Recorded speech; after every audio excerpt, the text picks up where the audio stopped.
Here on the island? Mm-hmm. Okay. I gotta put my thinking cap on. Yeah.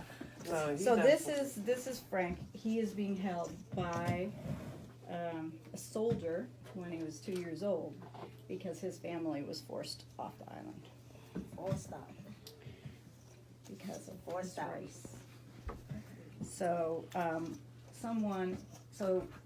okay. I could just go on and on. Yeah. So, another Frank share before I go on. He was an excellent dentist. Yes. Oh, Another interesting. Frank share. Anybody? So where the Bainbridge Island Pediatric Center is now, Yes. that's where his office was forever. Yep. Yeah. Another Frank share. He was a My first girlfriend here's family used to clean his office for 20 years. Like they did it for 20. I mean, it was just what they. So Yeah. it's just like that's how I originally Met. or just knew anything, and that's literally August of 2000. Okay. That was the first time I Okay. probably heard that person's name. So, You my outed Frank yourself share. as a Beamer. Yep, that's exactly Beamer right. fan. Oh, I know who knows if I say that.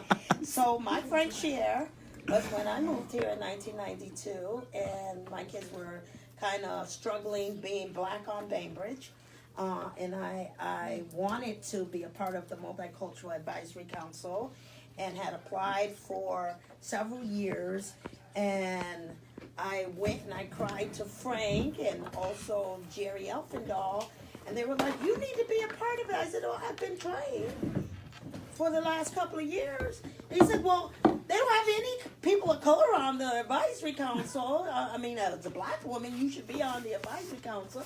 You've got kids in the school." So then I said, "Well, I don't know what's happening." So it was Frank and Jerry Elfendahl, and I think Jerry was the one that wrote the letter, but and said, "We understand that there's an African American woman that has applied to be on now, and has not had any response from the school district as to whether or not she's considered or whatever." And then I got this letter in the mail that said they were so sorry, they weren't aware that I had applied and that, and so at that time I wasn't accepted to the Multicultural Advisory Council, but I did start going to their meetings. And so it took to 1997 for me to actually become a actual member of the Multicultural Advisory Council, and started going to the meetings and different things at that time. But I would go over to Frank. Frank and I met when Maria Rivera had her office in the old library, before the new building was ever built, the old campus and all of that.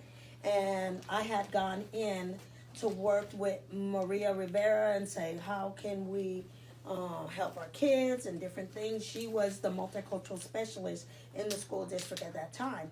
And then there was this little, he was standing there, and he was putting up the old exhibit of the Japanese, the one that you had to pull it out and assemble it and everything. And then I said, "Oh, what is this?" So he started walking me through the exclusion, what had happened, and the history and all of that. And then from that day forward, I started going to the schools with Frank, doing the presentations over in Seattle, King County area, Tacoma area, and Junko was still alive at that time. And so we were going back and forth doing his slide presentation and presenting to the school districts around, the exclusion. At that time, the memorial wasn't, a piece of that picture at the time. And so Frank and I became very close, and during that time, I would always walk from the school to his office and have a powwow on what needs to happen. And he walked me through the history of how MAC started, the teachers that was involved, the administration, the parents, the community members, the founders, and when he wanted to make some impact in the community. I don't know if you guys remember when there was a lot of pushback with Sakai and different things that was going on during the time. I think it was in the early 2000s. There was a community member that they were having debates and all of that ugliness that was happening at the time, and the work and telling the story, and they thought, oh no, we don't want that story to be told, the military this and all of that.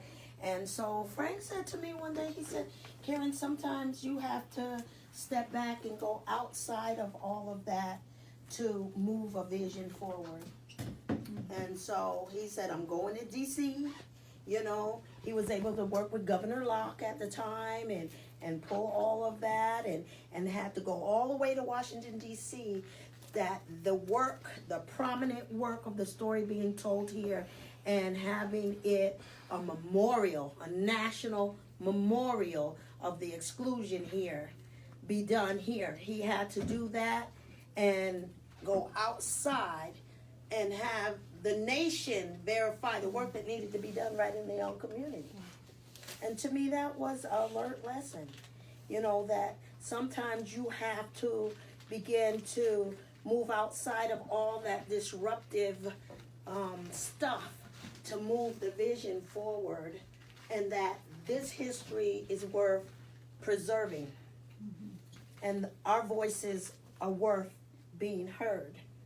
And so that empowered me to continue to do the work that I'm doing to preserve the footprints of all community members and African Americans that have come through Kitsap County, and that their stories, they're being preserved, they're being told, and they're being celebrated and honored. And that equity work shows up in our schools, it shows up in our communities, it shows up in our homes. So we have to continue to do that work, and I got that work ethic from Dr. Frank Kiedemeyer. Yes. Yeah. And And so with that being said, we have kids. We have students in our schools who have that ability, to mobilize in many different